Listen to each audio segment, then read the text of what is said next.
Alors, c'est pour ça que j'ai choisi que c'est l'incarnation du Fils de Dieu, c'est l'incarnation de Jésus-Christ. Si vous voulez tourner avec moi, puis ce concept-là, là, on le voit, c'est dans Jean 1. OK? On voit ce concept-là. Ce n'est pas le texte qu'on va voir, mais dans Jean 1, il dit « La parole était avec Dieu, la parole était Dieu ». Et au verset 14, si je ne me trompe pas, c'est ça que j'ai écrit ici, la parole, qu'est-ce qu'elle est? Qu'est-ce qu'elle a pris? Chair. OK? Alors, chair. Alors, c'est très intéressant. Incarnation, c'est un peu l'image de entrer dans la chair. Je trouvais ça intéressant. Okay? Entrer dans la chair. Carna, là, c'est des racines grecques. Okay? C'est pour ça qu'on a carnivore. Okay?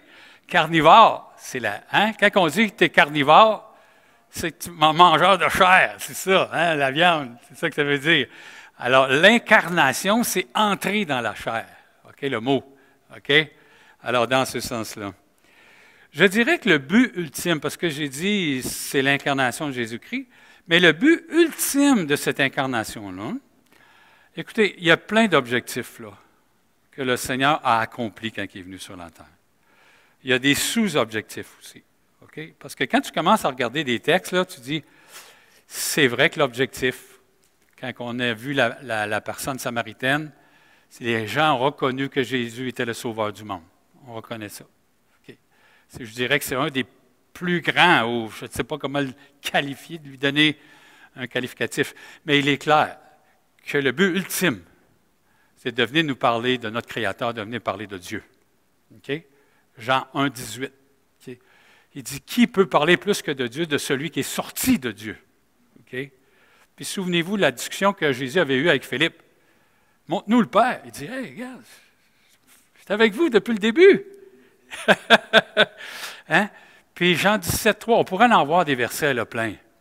Jean 17, 3, il dit, or la vie éternelle, c'est quoi? C'est qu'ils te connaissent et celui que tu as envoyé. Okay? Alors, vraiment, je dirais, le but ultime, là.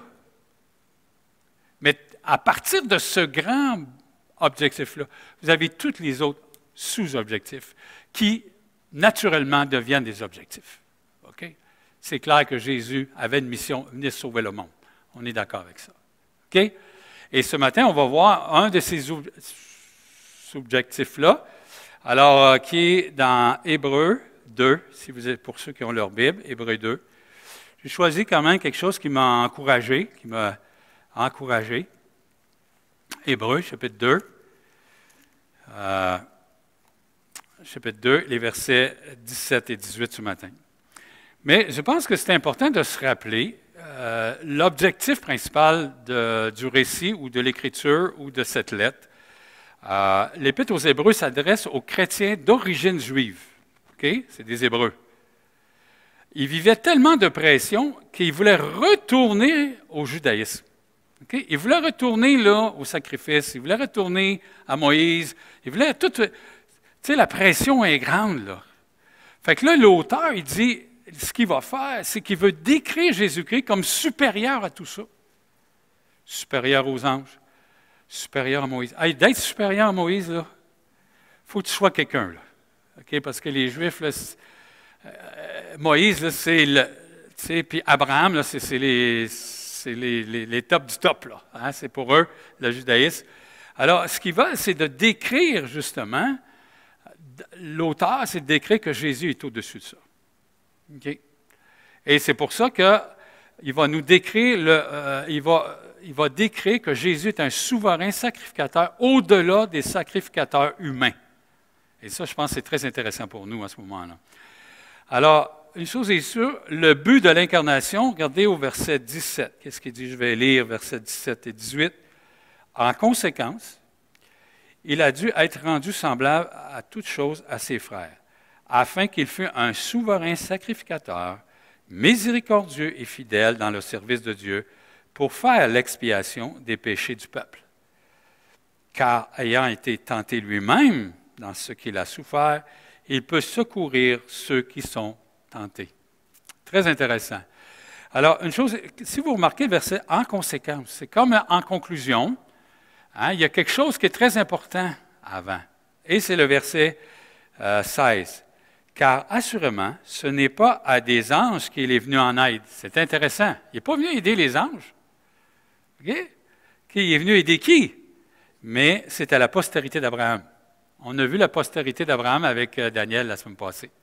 Alors, il est venu aider le peuple. Il est venu aider la postérité d'Abraham. Et cette postérité-là, comme Daniel a dit, on peut s'inclure à l'intérieur. Okay? Ce n'est pas juste pour les Juifs. C'est sûr qu'il parle du peuple juif, tout ça, mais c'est vraiment pour nous aussi. Il ne faut pas se dire, ah, c'est juste pour le peuple. Non, on est intégré à l'Église qui est le peuple de Dieu aujourd'hui. Alors, le souverain sacrificateur, c'est très important. Alors, j'ai pensé de s'arrêter, c'est quelle est la différence entre un souverain sacrificateur et les sacrificateurs? Okay? Parce que des fois, on peut oublier ça. Ils ont 3 devoirs chaque. Okay? Pour les sacrificateurs, ils avaient 3 devoirs. 1, servir Dieu dans le sanctuaire. Okay? Il fallait que c'était eux autres qui géraient ça. 2, ils étaient enseignants de la loi au peuple. Okay? Enseignaient la loi au peuple, les sacrificateurs. Et puis, c'était eux qui consultaient l'Éternel avec l'Urim et le Thummim dans Exode 28, 10. Vous savez c'est quoi, là? Oh non, c'est les pierres.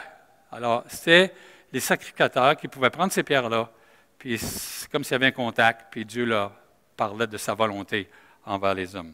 C'est 3 devoirs en principe, okay, principalement. Mais le devoir du souverain sacrificateur, c'était plus élevé que ça. Lui était surveillant, c'était de la surveillance générale de tout ce qui se passait avec le sanctuaire et les sacrificateurs. Il présidait le Sanhédrin. Souvenez-vous au procès là, de Jésus. Hein? Le grand sacrificateur était là, puis c'est lui qui gérait tout ça. Okay? C'est lui là, qui est le grand maître. Puis c'est lui qui faisait l'expiation des péchés pour le peuple. Ça, c'était extrême, ça. Okay? Tu regardes ça, tu te dis, mon ami, j'aurais aimé ça faire ça, mais vous vous souvenez, ça, c'était très dangereux de faire ça. OK? C'est pour ça qu'on mettait des clochettes après la robe du grand sacrificateur, puis on lui mettait une corde à la cheville. Parce que tu pouvais rentrer là, mais pas sortir. C'est extrême, ça. OK? Alors, des fois, tu sais, on voudrait avoir tous les grands titres, là, mais des fois, les titres, là, ils ont quand même des conséquences assez graves. Alors, pour le souverain sacrificateur, qui amenait le sang, okay, une fois par année, pour expier les péchés du peuple, c'était très dangereux à ce moment-là. Alors, ça résume les 3 devoirs à ce point-ci. Alors, le premier but de cette incarnation-là, c'était que Jésus devienne le souverain sacrificateur.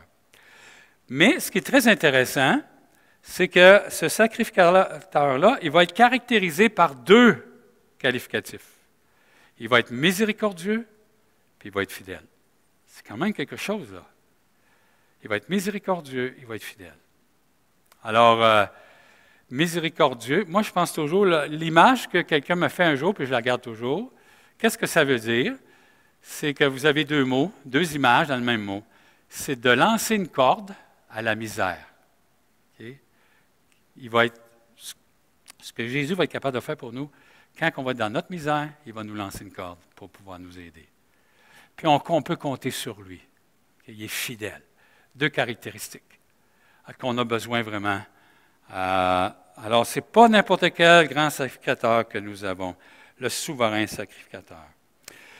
Pour le service de Dieu, okay, il y a un contexte bien particulier, c'était pour le service de Dieu. Maintenant, un des sous-buts là, okay, qu'on peut voir ici, c'est toujours dans le verset 17, le but c'était de faire l'expiation des péchés du peuple.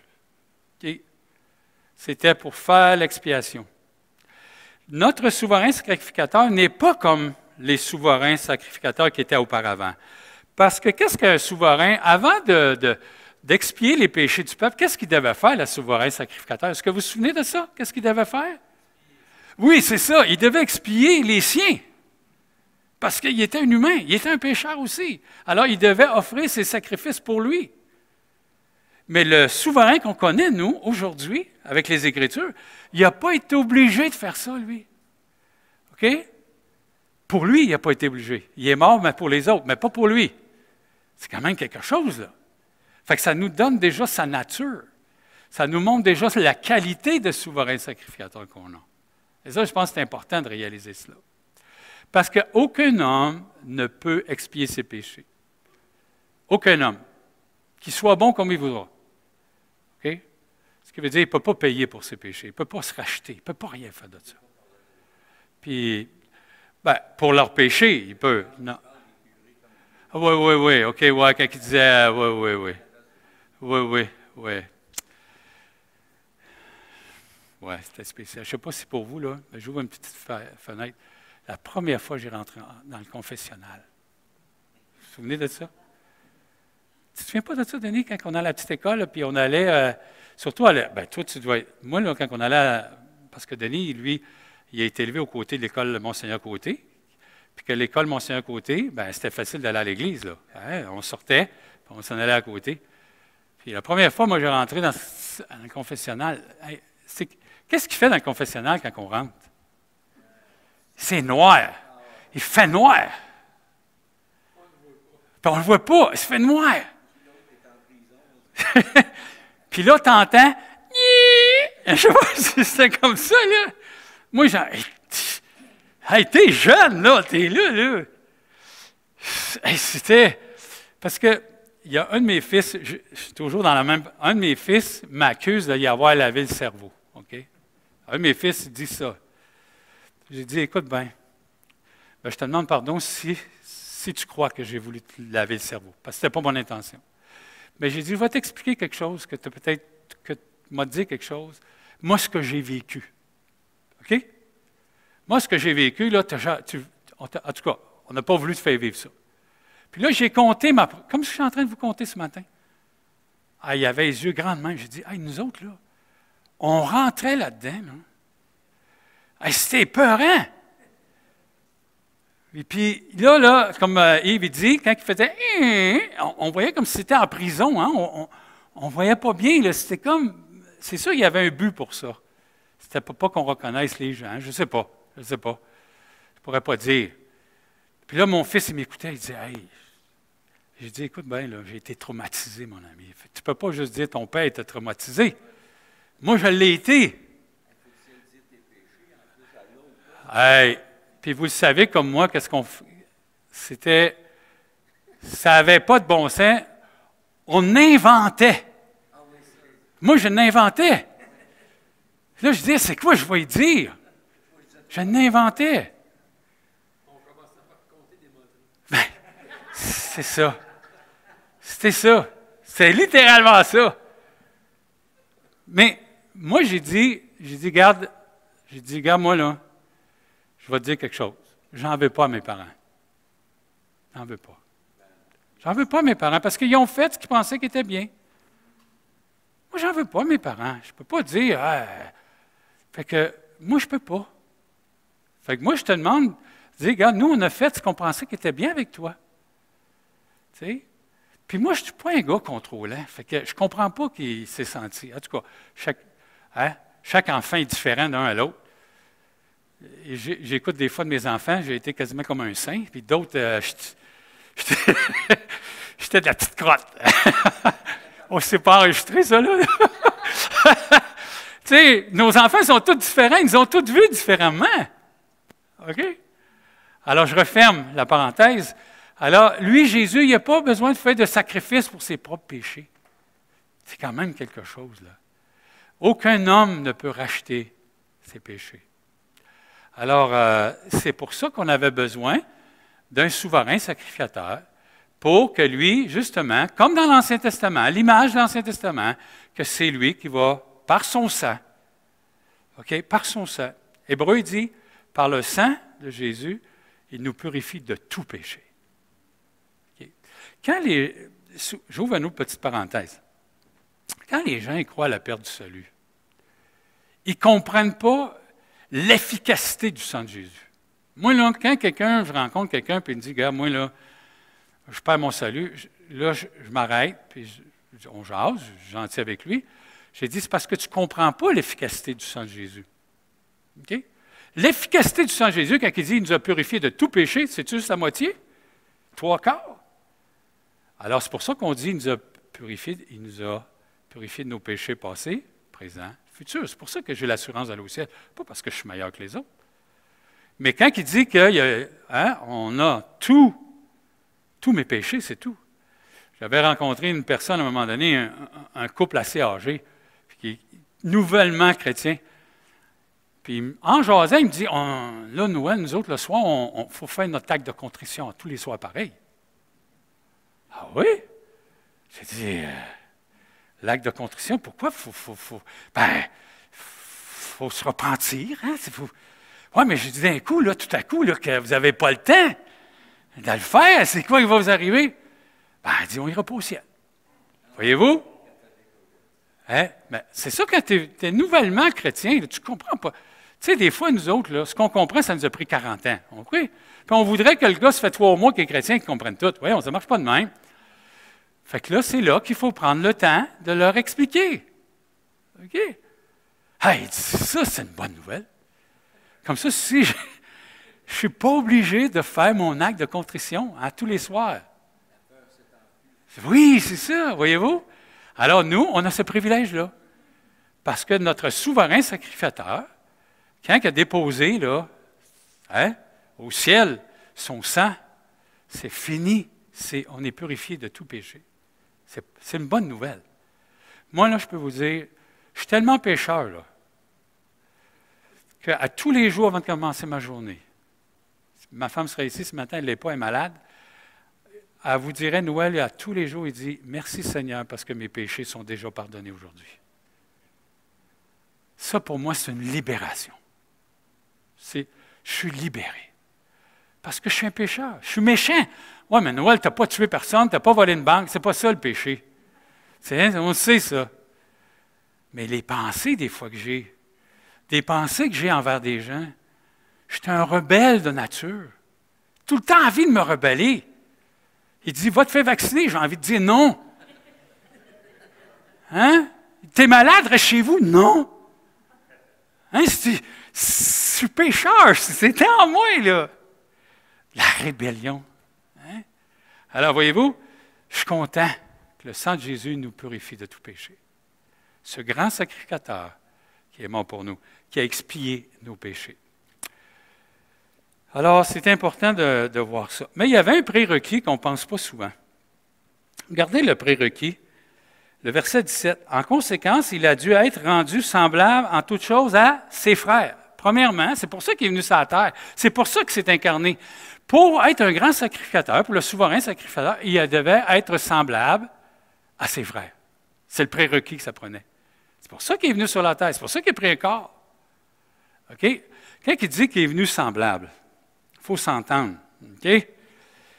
Parce que l'idée aussi, c'était, pour expier les péchés, c'est qu'il devait être un substitut. Alors, il devait être semblable à ceux qui étaient pour prendre la place. OK? Un substitut. Quand il dit semblable, quand même, oui, il a connu, vu qu'il était charnel, ben, il a été semblable à nous. Il a connu la faim, le sommeil, il a connu la peur, il a connu la joie, il a tout connu, là, tout comme nous. Mais une seule chose qu'il n'a pas eue, il n'était pas pécheur. OK? Ça, il faut y penser. Il est venu semblable à nous. C'est pour ça, tantôt, on va voir un petit peu plus loin. C'est pour ça qu'il peut nous aider aussi. OK? Parce qu'il était semblable à nous. Tu sais, Jésus, là, tu l'auras regardé, il était semblable à nous. Il était semblable. Alors, c'est dans ce sens-là. Alors, il mangeait. Regardez, avec la Samaritaine, il nous dit qu'il s'est arrêté au puits parce qu'il était fatigué. Voyez-vous? Alors, il a été comme nous. Okay? Alors, c'est dans ce sens-là qu'il faut voir. Il y avait un prérequis. Il devait devenir semblable à nous pour devenir le substitut. Christ est mort pour nous. Okay? On devait être sur la croix, il l'a fait pour nous. C'est ça. Alors, il devait être comme nous, dans ce sens-là. C'est le prérequis. Alors, puis ce prérequis-là, on va en avoir besoin tantôt pour voir qu'est-ce que le Seigneur Jésus. Alors, je dirais que le deuxième sous-but, regardez, on l'a au verset 18. Car, moi je l'ai changé en but au lieu d'une raison, car ayant été tenté lui-même dans tout ce qu'il a souffert. OK? Il a été tenté lui-même. Il peut secourir tous ceux qui sont tentés. Alors, il devait s'incarner, il devait devenir le souverain sacrificateur afin de nous aider aussi. Sa mission aussi était pas sauver le monde, mais sa mission aussi dans le texte, on peut bien voir qu'il était là pour nous secourir. C'est réconfortant ça, de venir nous secourir, de venir notre aide, de porter assistance, de nous défendre dans un contexte de tentation. La tentation, là, c'est un attrait vers une chose défendue. C'est la séduction. La tentation, ce n'est pas le péché. Est-ce que tenter, c'est péché? Non. OK? C'est pas ça. Être tenté, c'est d'aller vers les choses qui sont défendues. Puis ça, nous autres, là, on est des champions là-dedans à cause de notre nature. Hein? Tout ce qui est pas correct, hein? Juste la nourriture. Hein? Parlons de la nourriture. Les choses sont bonnes, mais des choses qui sont défendues qu'on ne devrait pas. Mais ils goûtent tellement bonnes. Hein? Puis aujourd'hui, il va en avoir de la nourriture.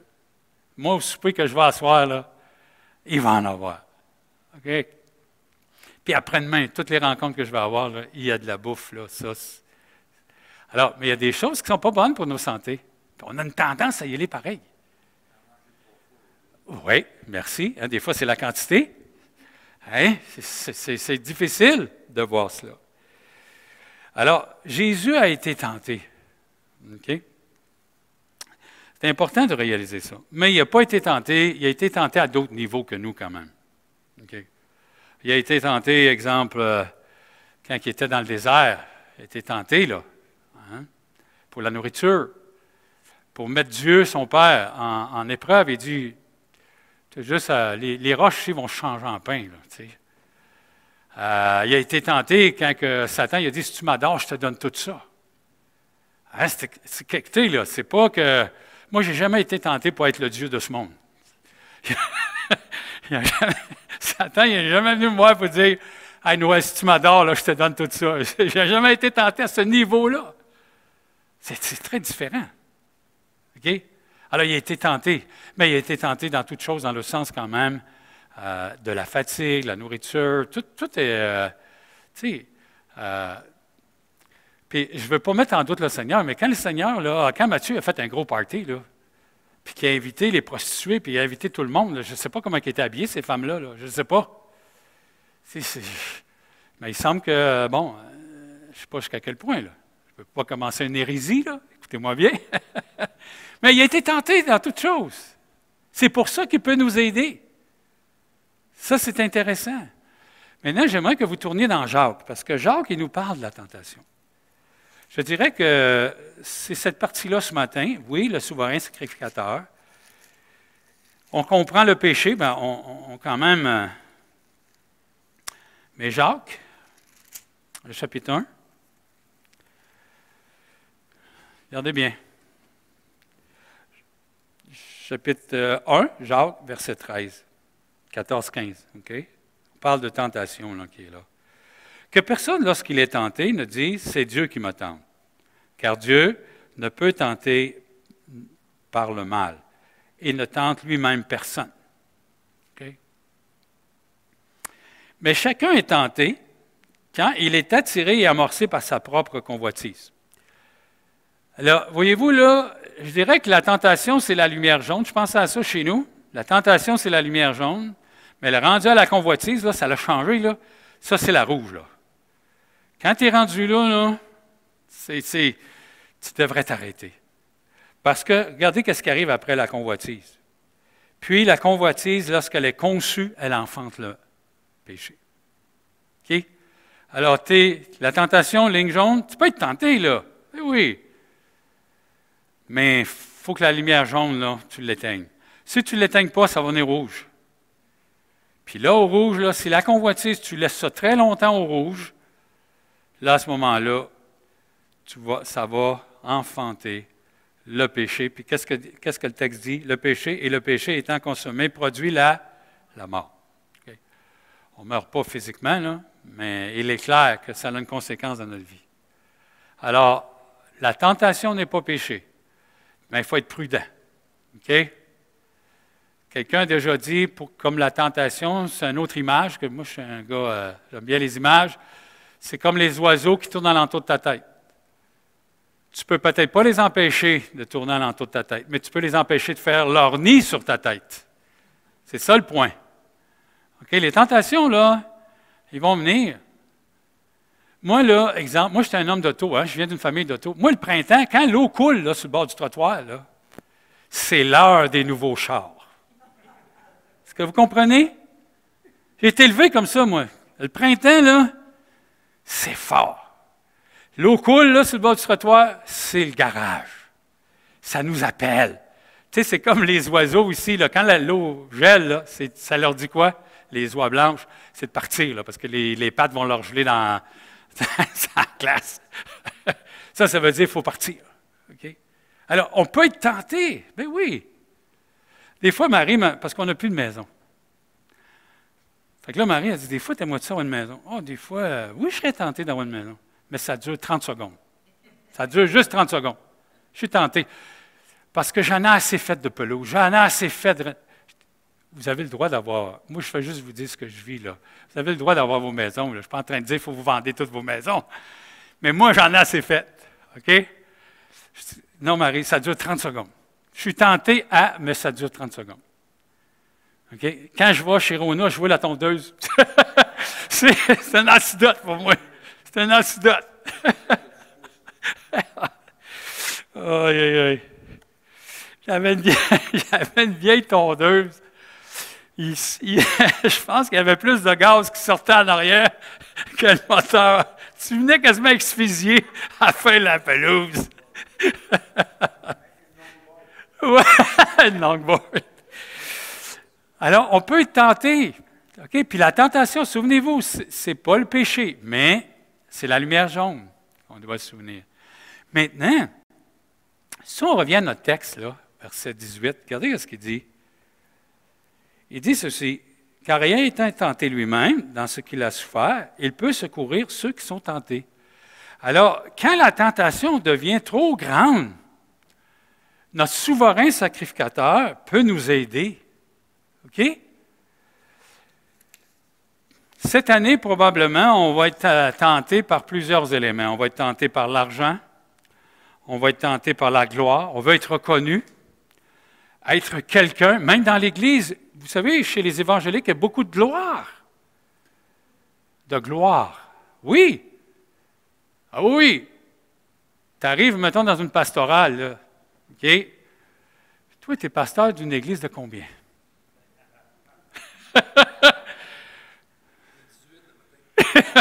C'est correct.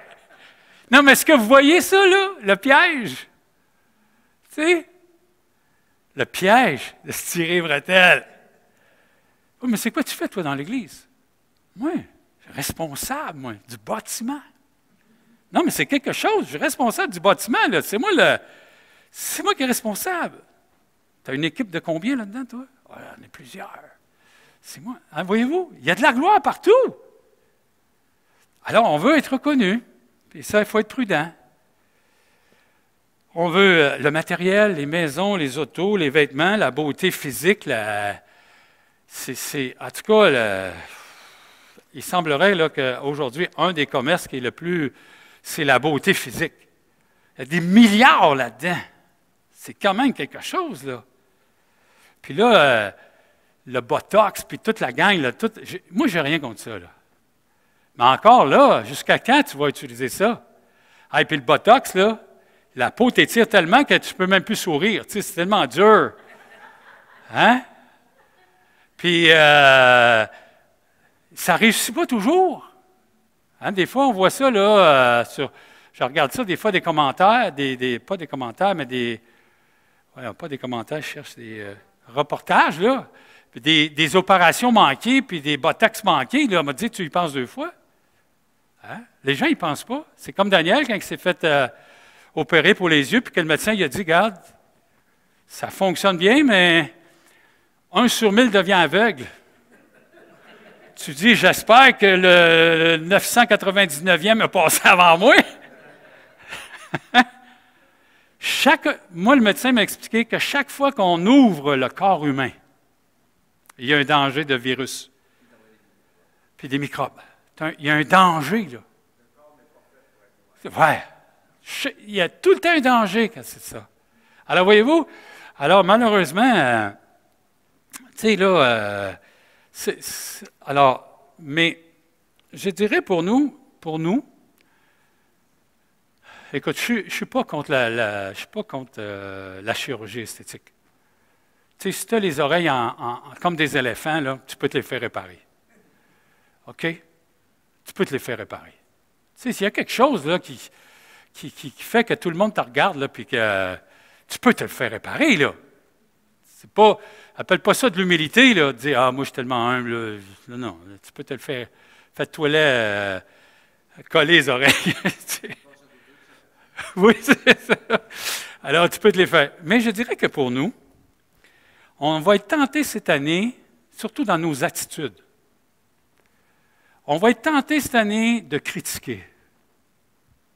On va être tenté cette année de dire ah là là là là. On va être tenté de dire ah mon conjoint, ma conjointe. On va être tenté. C'est de la tentation, ça, du chiolage. Je vais être tenté de chialer. OK? Ben oui. Je vais être tenté. Tenté de chialer sur mon travail. On va être tenté de chialer sur la bouffe de ma femme. On va être tenté de chialer sur notre propre vie. Oui, oui. On va être tenté d'accuser les autres. On va être tenté d'accuser le chien, puis le chat, puis l'oiseau, puis tout ce qu'il y a là. Mais le Seigneur va nous en délivrer. Moi, là, ce que je vais me souvenir de 1 Thessaloniciens, il y a un verset que je vais me souvenir. 5, 18. OK? Rendez grâce en toutes choses, car cela est la volonté de Dieu. Tu veux faire la volonté de Dieu? Rends grâce. Lui, là, Paul, regardez, Paul, lui, là, il n'avait pas peur de reprendre les gens. Mais il faisait ça d'une façon très spéciale. Il commençait toujours par un compliment. Si vous regardez ça, regardez les lettres de Paul. « Hey, je rends grâce au Seigneur pour vous. » Puis là, il arrivait avec la viande, là. Paf! Puis là, après ça, il refermait ça avec un compliment. OK? Regardez ce que Jésus fait avec les églises dans l'Apocalypse. Il commence par quoi? Il ne commence pas par les reprendre.